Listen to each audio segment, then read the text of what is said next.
So my name's Soda Prest. I use they, them pronouns, and I've been with the Eves since 2019. So everyone who plays roller derby has a roller derby name, which is different than your given or chosen name or your civilian name, some people call it. And it's similar to drag, how it's kind of like this persona that you have. And it probably comes from back when derby was like very performative and almost like a wrestler type of thing. But it's also, I think, for a lot of people, like one of the more exciting things, or like, I'll talk to anybody about, oh, I play roller derby, and it's like, what would your roller derby name be? And I think it's one of the things that like makes people want to play it, honestly, or at least like makes it feel less serious or like more interesting or something. But I did an interview for someone who is doing research about roller derby at a university, and they were telling me about how I guess having a nickname or pseudonym or like what do you call it, an alias, is something that has been studied and proven to have really good impacts on your mental health as well, because people have like lots of different versions of themselves, and by having a different name that you use in a different community, it allows you to kind of compartmentalize different versions of yourself. And I talk about this with my close friends, like there's Soda and there's Elliot, and they're both me, but they're also different people.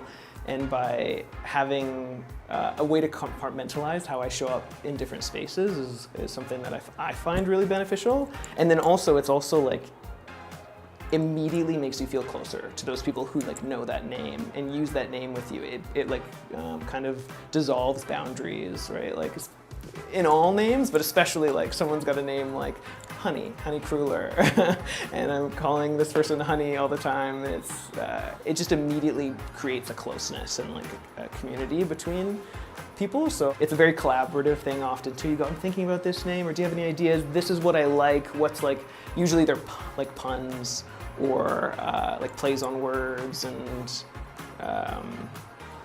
something to do with something you like or something that you think is funny. Mine is Soda Prest. It came from actually an ex of mine. I would always like, I would come home from work or school or something, and I'd be like, I'm so depressed, and then they would just go, they just always were like, so depressed, and like, so it became like a thing in my brain. Then Soda ended up being my derby name because again, it has that more separation from my civilian name, and allows me to like, have this totally different persona that I love. And Soda actually I legally changed to be my middle name. So yeah, it has like a big place in my heart and my life. I think the personas in derby still exist. I think they're different than what they used to be, because derby also was not as reffed or ruled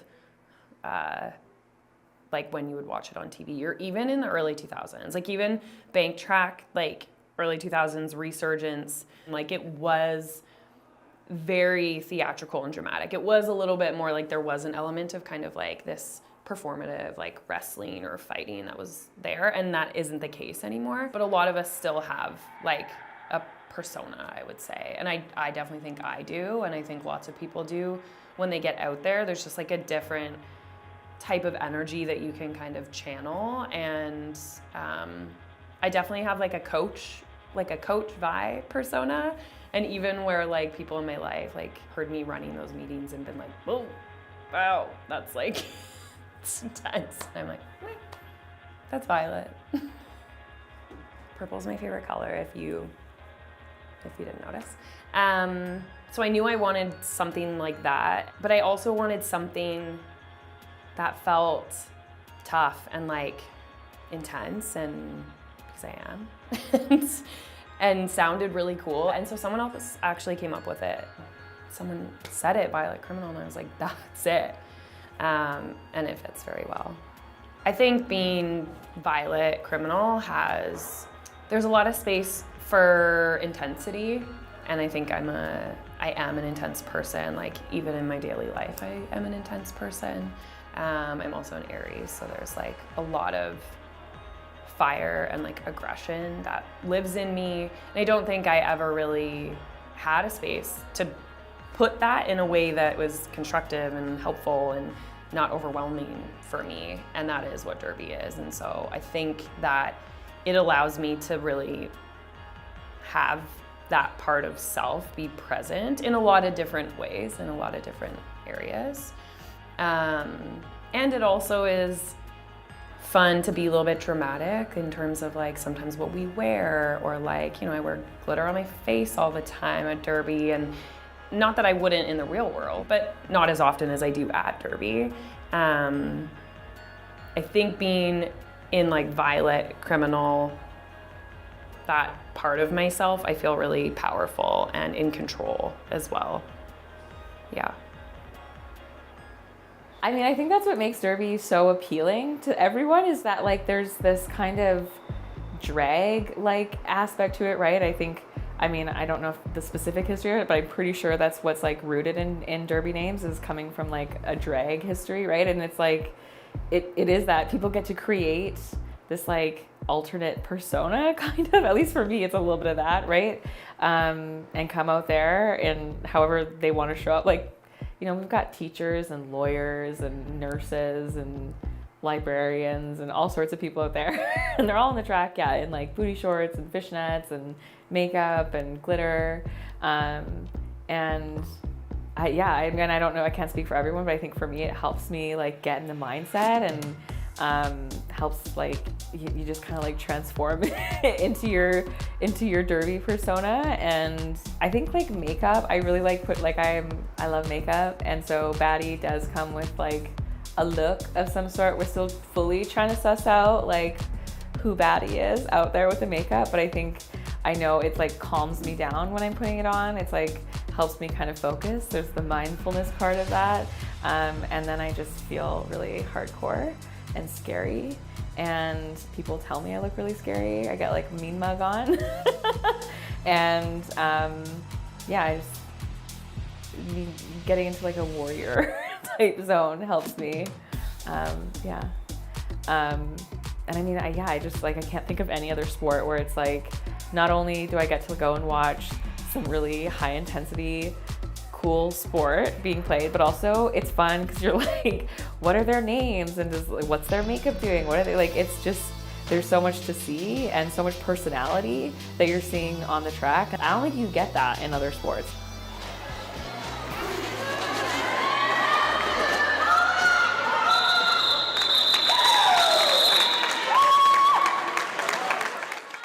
So me being a non-binary person and trans mask, my experience in the Eves of Destruction has been very, not just welcoming, but like I feel like celebrated for who I am. When I joined the Eves in 2019, I didn't identify as non-binary or trans, and I had a different name. So being part of this community was like what helped me find myself and feel very supported. And again, it's like there's being in a space where it's safe and supported, but like for me, the Eves has been a place where like I'm celebrated for who I am, which has been like such an incredible experience. Yeah, when I joined Derby, I think like I also had this like strong desire for queer community. I had just moved from Calgary, and like I had like actually a lot of gay friends, but also a lot of like not a lot of queer community, and Derby was very visible, like queer space and a very safe space to like explore my identity and who I was. And also, as you like, by gaining this new name, it was kind of a transition into changing my like civilian name, my legal name. For a while, even at work and like where I volunteered in different spaces, like I used Soda instead of my given name because I wasn't ready to start using a new name, but Soda I could just explain like, oh, it's my Derby name, and it made it feel like less big and more a way to work towards a bigger change. For the most part, I would say that roller derby is like a very queer, inclusive, misfit kind of space. But yeah, the Eves of Destruction is, I would say, like a very part of our ethos, I would say, is like being not just like a safe space, but like a space where we like uplift, and there's a lot of mutual aid and celebration for like whoever you are is welcome and celebrated, and that shows up for things like mental health too, which has been one of the things for Derby that like has been the most like impactful on me, is watching a community of people go like, oh, but it's okay. You don't have to be a perfect person. You can have emotions and reactions, and that doesn't mean there's not going to be any punishment, or you're not going to have to make up for how you're acting. You're allowed to just show up as you are, and people hold space for that. And that was something where I was really like, whoa, oh my gosh, what's happening? And has been like so inspiring for me to, both for myself, allow myself to be genuine and like be cranky and have moments of like acting in ways that like I wouldn't be proud of outside of this space, but not feel like anyone is, or even if they are judging me, like that they're not holding it against me, or like that being like a representation of my character necessarily. It's just like, you had a moment, and that's okay, and like we can hold space for you if you need, but also like just keep showing up and just be yourself. And so yeah, that's one of my favorite things about our Derby community for sure.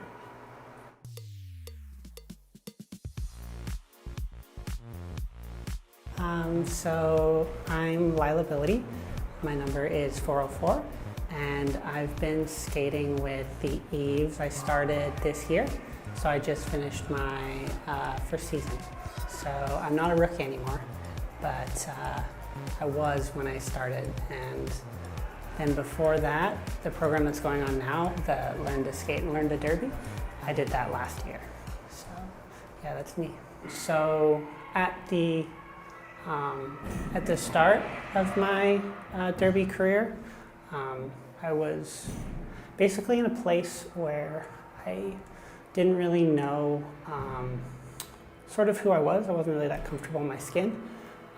But the Derby community, they accepted me even before I accepted myself.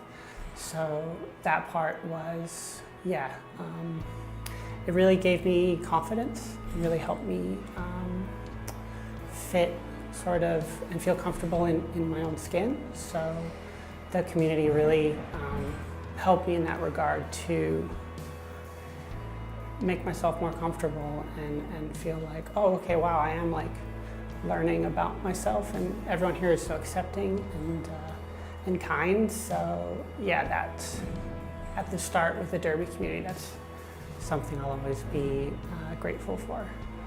The community has had a very positive outlook for me on my life. I get a lot of my socializing through Derby. It's really nice to be able to socialize while also having a sport to be able to do. It's a very physical sport, and a lot of people are training outside of Derby, you know, whether it be running or weightlifting or what have you. So that aspect, I really just love skating and I want to be better at it. So that's motivated me to try and up my cardio and become stronger so I can be more stable on my legs and be able to, yeah, do apex jumps. So that has kind of made this positive feedback loop where I play Derby, I love to skate, but I want to be able to skate more, and I want to be able to, yeah, do these more advanced tricks. So that makes me want to go to the gym and do leg day and stuff like that. So yeah, very much so a positive impact. And also being able to do those things outside of Derby with my Derby friends is great as well.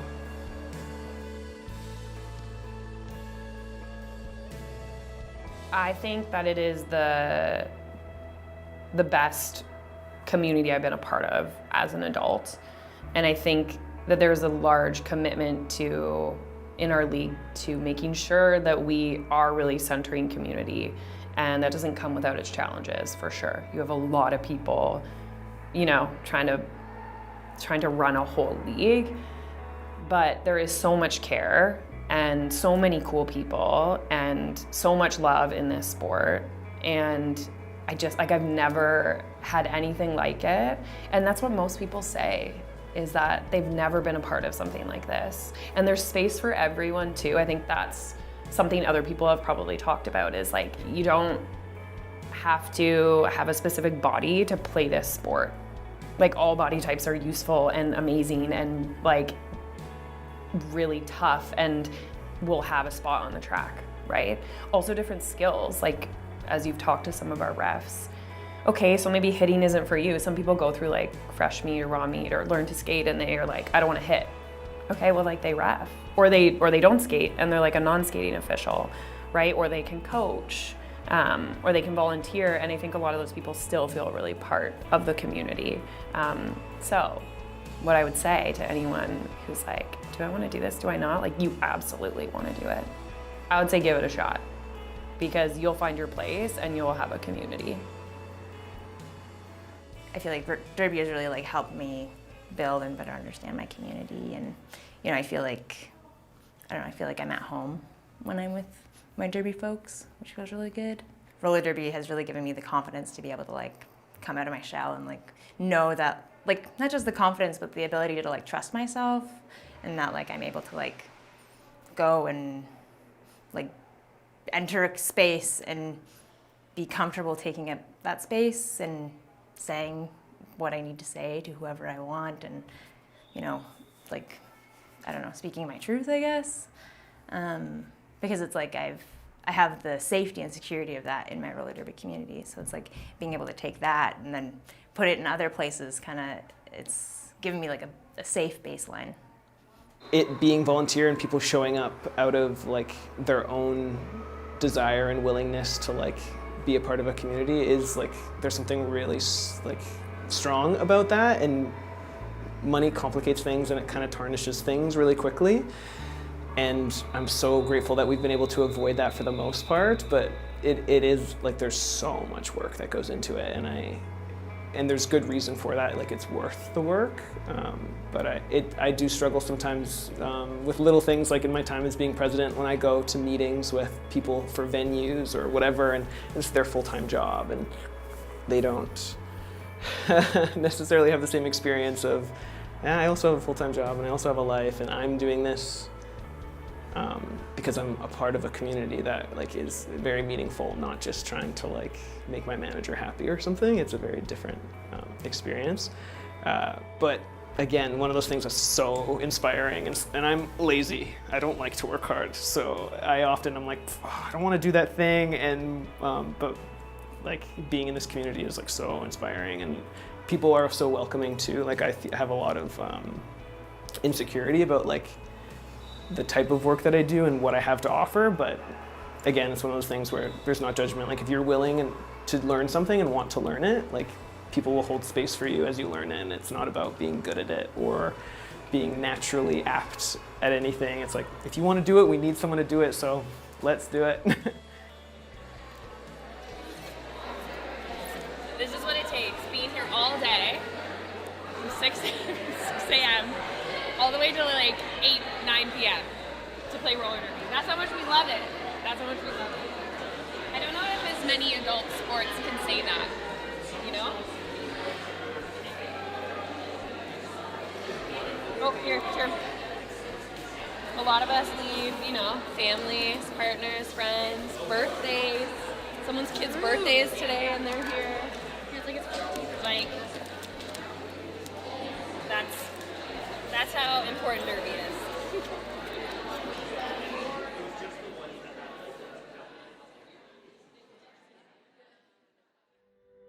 I just want to say that there needs to be more funding and better funding for sports like this. I think this is a really, really important space for community and for a group of people who are doing exceptional work and should be validated in the work that they're doing, and how much we are excelling in this sport. You know, we are entirely volunteer run. We are doing this like off the backs of our full-time jobs, off the backs of supporting our families, our dependents, our loved ones, being active members in other parts of the community. You know, we are a female-led sport. We are a femme-presenting sport. We're a queer sport. We're a trans-inclusive sport. why is it so difficult for us to access practice space? Why is it so difficult for us to fund what we do? Why is it that we have to work so hard to be in a space that is so important to us and so important to the health and safety of our lives? At the end of the day, we are in what a lot of sports are experiencing, an issue of lack of space. The dominant player right now and the rapidly expanding sport of pickleball is taking over a lot of these indoor practice spaces that we need and we desperately need to continue to do the sport that we love.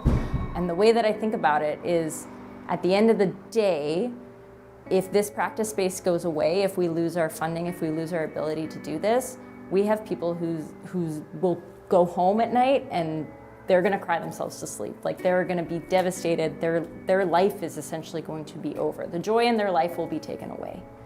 Whereas we have ample spaces for these other recreational sports that are, again, typically like of a demographic that has the access, wealth, and opportunity to play in any other types of spaces.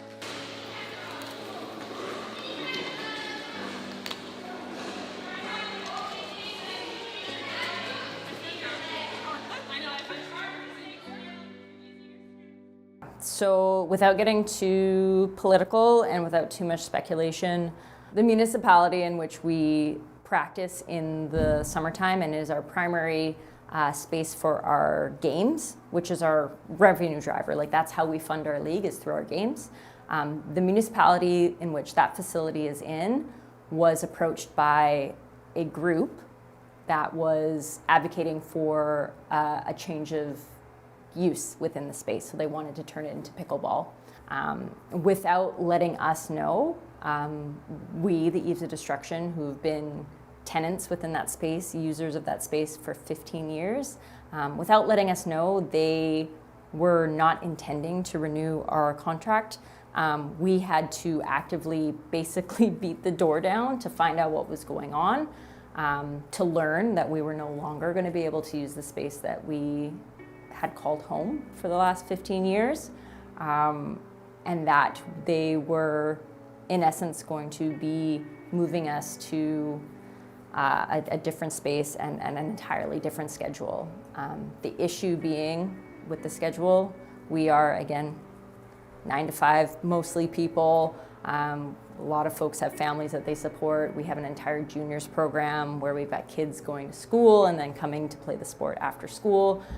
Shifting us to a time of, practice starts at 8 o'clock, ends at 11, isn't really feasible. And to be honest, it was kind of a slap in the face to be told that we were no longer welcome in this space that we had nurtured, taken care of, driven economic impact to. Our games are selling out. We've sold out our games basically the past 5-6 years that we've been in operation. That's flooding people into that space and into the surrounding businesses.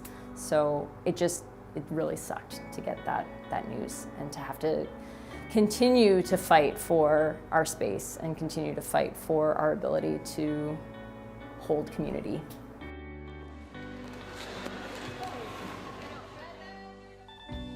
Yeah, so we lost our spot and we got moved over to the other side, and that's been really challenging because the times haven't been necessarily the best timing, and then we're also competing with the lacrosse team, and it's interesting because it's we're a women's sport, but it's the vibe shifts when I don't know, when cis men enter our space, I guess. It's there's, you can kind of feel that something's changed. And I feel I don't know, there's I don't really know how to describe it. There's something that's different. And I feel when we were on the other side where the pickleball is now, there was a safety, it felt safer, even though I know it's safe. It's totally safe over there. It's totally safe and fine. It's just it feels I don't know, we're being watched in a different way than we were being watched before. And like, I feel like on the other side, we're being watched as athletes, and now we're being watched as women. And it's like, as a person that like is non-binary, like I don't know what to do with that. I'm like, I don't want to talk to anybody. I'm just gonna put my blinders on and just get in, get out. Like, regardless of like how I look or how I act, like, I don't know. Like, I feel like, yeah, it's just, it's change, and change is always hard, and it's an adjustment. And I feel like we are making the adjustment, and we're getting there, and like we made it through the whole summer season like that. But like, it's different. It's different, and that's okay. But it sucks. Full candid. I think it can go one of two ways. If we are given the opportunity and supported properly, I can see us continuing to be, well, yeah, we are the largest league in Western Canada. Like, we are the biggest operating league in Western Canada. That includes like all the rest of BC into Alberta. We have the most players, the most team, the most officials. We facilitate the most derby here. We have fans that have been with us for the entire time. Like, when I think about it, we are like 2 years away from being a 20-year-long league. Like, people who have been coming to our games, who have showed up, met their partners, they brought their kids have played, you know, now their kids are playing for Team Canada. It's wild. We have been doing this for so long. It's weird to think that we're at threat of no longer existing. If given the proper support, we can continue that program, we can continue to grow, and we can continue to put Victoria on the map. To have a team that is playing competitively in these tournaments and garnering as much attention as we are, this is an excellent opportunity for Victoria. Like, what cooler thing than to say you've got champion roller derby team like here in the space. So that's one way. The other way I can see it going is we continue to lose practice space. We continue to lose the ability to support all of our skaters. We continue to lose the ability to drive revenue, to run all of the programs that we run, and we fold. So if you can, support your local roller derby. We are an incredible group of people who are so welcoming. We'd love to have you in our space. Just please take care of us. We want to keep doing what we do. I love the sport, and I love my community, and I'm really excited that it's getting captured. So thank you so much. And yeah.